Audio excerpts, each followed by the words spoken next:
নমস্কার, আমাদের ইউটিউব চ্যানেলে আপনাদের সবাইকে স্বাগত। আজকে আমি বানাবো শোল মাছের চিলি ফিশ। অনেক দিন ধরে তো গরমের জন্য প্রায় খাবারই ভালো খাওয়া হয়নি, তাই আজকে একটা নতুন খাবার খেতে ইচ্ছে করলো, এই জন্য চিলি ফিশ বানাবো।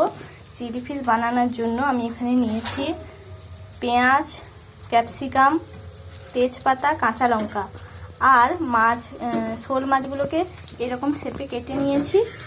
তারপরে এগুলোকে সেদ্ধ করেছিলাম, সেদ্ধ করে বেসন দিয়েছি এখানে একটু, আপনারা চাইলে ডিম দিতে পারেন।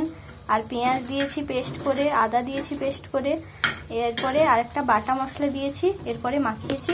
এই যে এখানে ভাজতে দিয়েছিলাম, মাছগুলো ভাজা হয়ে গেছে, এবার তুলে নেব। একটা স্পেশাল মশলা এখানে এই যে তৈরি করেছি, পেঁয়াজ বাটা, আদা বাটা, শুকনো লঙ্কা বাটা, কাঁচা লঙ্কা, ক্যাপসিকাম দিয়ে সব রকমের একটা বাটা তৈরি করে রেখেছি, আপনারাও তৈরি করে নেবেন। এরপরে আমি এটাকে শুরু করব। কড়াইতে তেল দিয়ে দিয়েছি, তেলটা গরম হবে। গুঁড়ো লঙ্কা,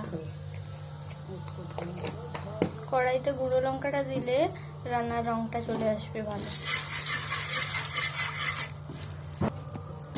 ক্যাপসিকাম, কাঁচা লঙ্কা,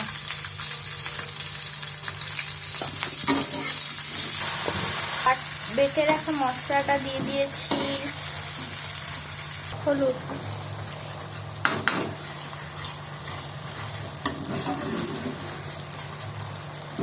এগুলো নেড়ে নেবে যাতে না ধরে।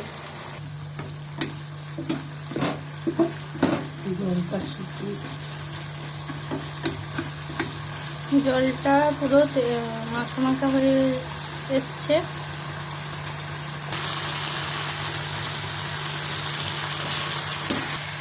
এবারে তেল ছেড়ে এসছে, তাই সসটা দিয়ে দিলাম।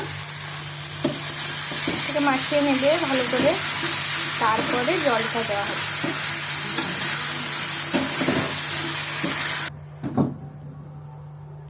রেসিপি তৈরি, এবার চটপট বানিয়ে ফেলো। Bye bye.